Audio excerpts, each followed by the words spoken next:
লাউ আনজালনা হাযাল কুরআন আলা জাবালিন লারাআইতাহু খাশিআম মুতাসাদ্দিআম মিন খাশিয়াতিল্লাহ।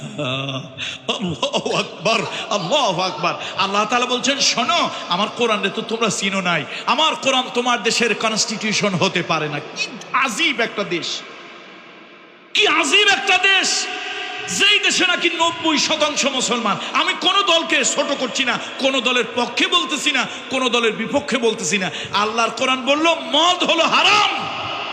সামান্য একটু উপকারিতা আছে, আল্লাহ নিজে বলতেছে সামান্য একটু উপকারিতা আছে, কিন্তু অপকারিতা ক্ষতি হলো পাহাড় সমান। মদের মধ্যে কে বলতেছে? আল্লাহ বলতেছে মদের মধ্যে উপকার আছে সুই পরিমাণ, আর ক্ষতি হলো কোন পরিমাণ? পাহাড় সমান। এখন আল্লাহ কয়, বান্দারে আমি তো তোমার স্রষ্টা, আমি তোমার কল্যাণের কথা বিবেচনা করে মদ তোমার সামাজিক জীবন, ব্যক্তি জীবন, পারিবারিক জীবন, তোমার রাষ্ট্রীয় জীবন, সব জায়গায় ক্ষতি ক্ষতি ক্ষতি, উপকার সামান্য সুয়ের মতো। সুতরাং সব দিক বিবেচনা করে আমি আল্লাহ তাআলা মদকে হারাম করে দিলাম। কে হারাম করলো? কিন্তু না, আমার দেশের 90% মুসলমানের 90% পার্লামেন্টেরিয়ান, 90% সাংসদ। আপনারা বলেন সংসদ সদস্য, আমি বলি সাংসদ। এই 90% মুসলমান সাংসদ তারা গিয়ে একটা আইন পাশ করলো, কয় না বয়স যদি 21 হয়, বয়স কত হইলে? বয়স যদি 21 হয়, মদ খাওয়ার নেশা হয়, আর যদি একটা লাইসেন্স নেয়, তাহলে তার জন্য মদ জায়েজ, বৈধ। আর আল্লাহ কয় বৈধ না অবৈধ? এই এই এই আমল পর্যন্ত না কিয়ামতের আমল পর্যন্ত? কোন জিনিস অবৈধ? একটু আওয়াজ দিয়ে বলেন, কোন জিনিস অবৈধ? কোন পর্যন্ত? কে বলছে? তো আল্লাহ যা অবৈধ করলো তার পার্লামেন্টে, মানুষ এমপি হইয়া তার পার্লামেন্টে তার পক্ষে যুক্তি দিয়ে এটাকে বৈধ করে দিল। আল্লাহ করলো হারাম, বান্দা করলো হালাল। বন্ধুরা আমার, আপনাদের কাছে এই কোরআনটা এত অবহেলিত একটা কিতাব, কাজে লাগে কোনো? এই আন্দাজে বলবেন না, মাঝে মাঝে একটু রাগ দেখাইতে হয়। কিন্তু রাগ দেখাইতে পারি না আমি, আন্দাজে পাইকারি কথা বলতে পারবেন না, খুচরা বলেন কোন কোন কাজে কোরআন লাগে বলেন। লাগে লাগে, চিটাগংয়ে লাগে, মানুষ মারা গেলে কবরের কাছে 7 দিন 5 দিন তেলাওয়াত করলে হুজুরদের কিছু পয়সার কাজে লাগে। পড়লে 10,000 20,000 টাকা খতম পড়লেই তো হয়, পাওয়া যায়। 5 দিন 7 দিন কষ্ট করছে, ডেলি 500 টাকা করে মজুরি দিলেও তো 7 দিন করলে 3,500 টাকা।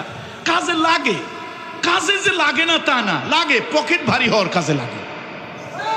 কিন্তু তোমার কোরআন তোমার মেয়ে ছেলের বিবাহে লাগলো না, তোমার কোরআন তোমার ঘর উঠাতে লাগলো না, তোমার কোরআন তোমার ব্যাংকে লাগলো না, তোমার কোরআন তোমার ভোটে লাগলো না, তোমার কোরআন তোমার নেতা নির্বাচনে লাগলো না, তোমার কোরআন তোমার হাইকোর্ট, জজ কোর্ট, সুপ্রিম কোর্টে লাগলো না। এমন মুসলমানের কোনো দরকার নাই। এই কোরআন বলে আমি তোমার পক্ষে। বন্ধুরা আমার, বন্ধুরা আমার, বন্ধুরা আমার, কোরআন বরকতের জন্য আপনারা তাবিজ লেখেন। কোরআন বরকতের, কোরআন দিয়ে তাবিজ লেখলে তো বরকতের হবেই। কিন্তু আমার প্রশ্ন, এই জন্য তো পৃথিবীতে কোরআন আসে নাই। কোরআন আসছে অন্য কাজে। হযরত ওমর রাদিয়াল্লাহু তাআলার সময় বিভিন্ন প্রভিন্সে যখন ইসলাম বিস্তৃতি ঘটতে লাগলো, তিনি পুলিশ প্রশাসন সৃষ্টি করলেন। সাইয়েদনা ওমর, আচ্ছা বলেন তো, কোরআন যদি পৃথিবীতে চুন পড়া চাউল পড়া আর আয়না পড়া দিয়ে চোর ধরতে আসতো, সাইয়েদনা ওমর কি পুলিশ বাহিনী বানাইতেন? পুলিশ ডিপার্টমেন্ট তৈরি করতেন সাইয়েদনা ওমর?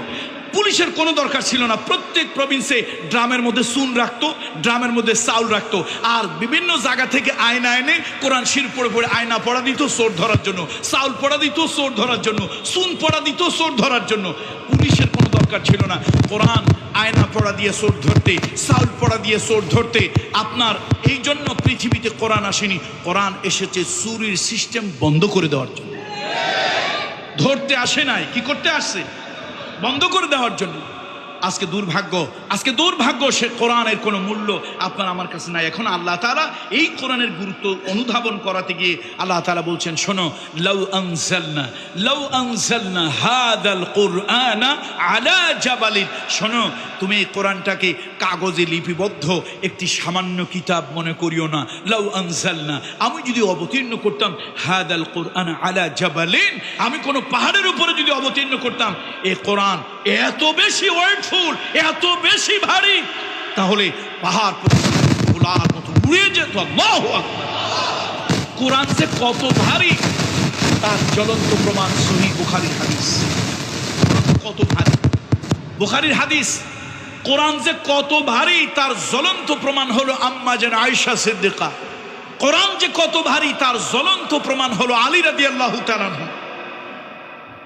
সহিহ বুখারীর হাদিসে আসছে, মুহাম্মদ রাসূলুল্লাহ সাল্লাল্লাহু আলাইহি ওয়াসাল্লাম গারে হেরায় রুহুল আমিন জিবরাইল এসে বলছে, ইকরা ইয়া মুহাম্মদ, এ মুহাম্মদ সাল্লাল্লাহু আলাইহি ওয়াসাল্লাম আপনি পড়েন।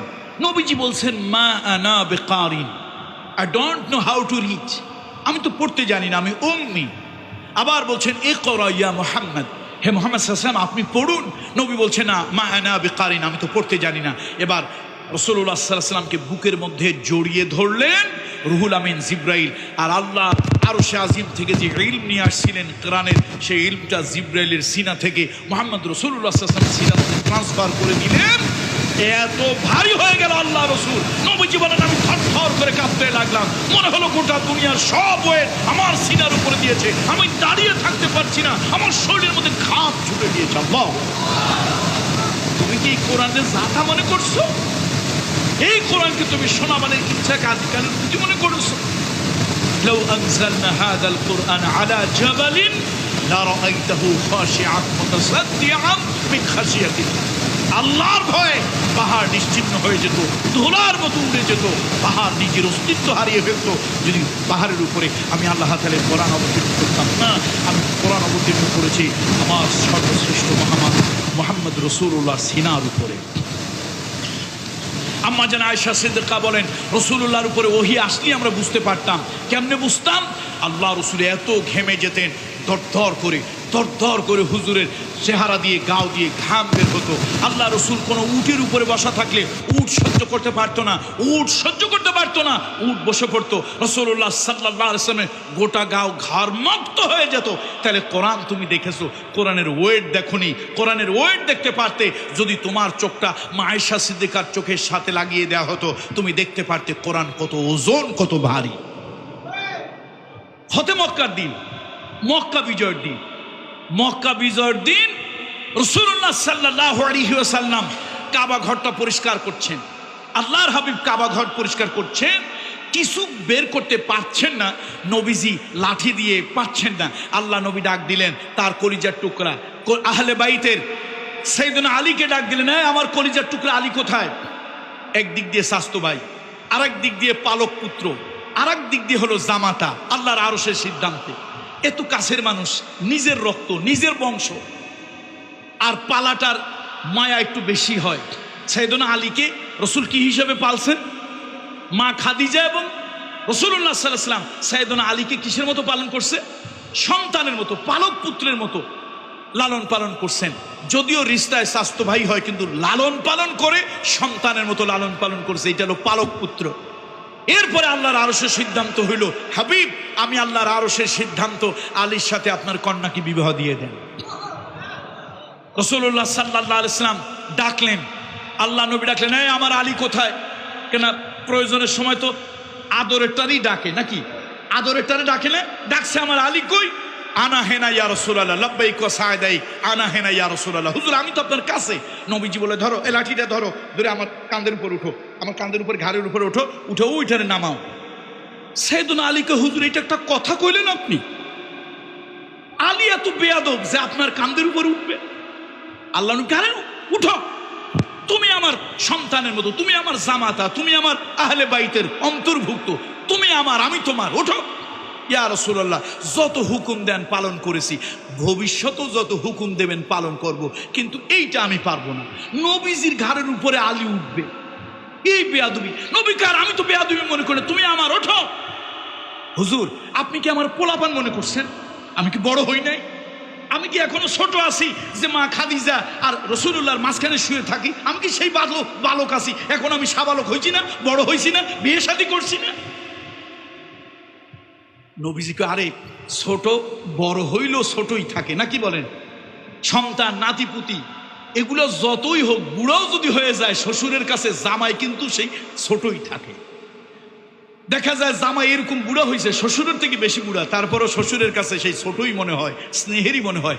সন্তান, ভাগিনা, ভাতিজা, জামাতা এগুলো স্নেহের, এগুলো কখনো বুড়া হয় না। কি হয় না বলেন তো? এখন নবীজি সাইয়েদনা আলী মনে করছে ও নবীজি মনে হয় আমার সেই ছোটই ভাবছে, আমি যে বড় হয়েছি নবীজির চোখে এটা ধরে না। ইয়া রাসূলুল্লাহ বলেন কি, আপনার কান্দে আমি উঠবো? হুজুর আমি কিন্তু এখন ছোট নয়, আপনি একটা কাজ করেন, আমি এখানে বসছি, আপনি আমার কান্দে ওঠেন। আমি বসতেছি, আপনি কোথায় ওঠেন? আমার কাঁধের উপর ওঠেন, উঠে আপনি পারেন। নবীজি কয় না রে আলী, তুমি আমার ভর সহ্য করতে। হুজুর আপনার কি মনে নাই, আপনার কি মনে নাই যে খায়বারের যুদ্ধ হয়েছিল, কামুজ দুর্গের লোহার কপারটা কে নিছিল হাতে? মনে নাই আপনার? আরে আমি যখন যুদ্ধ করতেছি হঠাৎ করে আমার হাত থেকে ডাল ছিটকে পড়ে গেছে। আমি তাড়াতাড়ি গিয়ে আত্মরক্ষার জন্য, সেফটির জন্য, ফর সেফটি অ্যান্ড সিকিউরিটি আমি গিয়ে তাড়াতাড়ি করে দরজা একটা ধরলাম, আল্লাহু আকবার বলে ঝটকা ধরে টান দিলাম, দরজা এক টানে আমার হাতের মধ্যে চলে আসছে। আপনি দেখেন নাই তা? ইয়া রাসূলুল্লাহ আপনার কি মনে নাই, ভুলে গেছেন আমি যে হায়দারি হাত মারছিলাম? আপনি বলছিলেন এই সাহাবীরা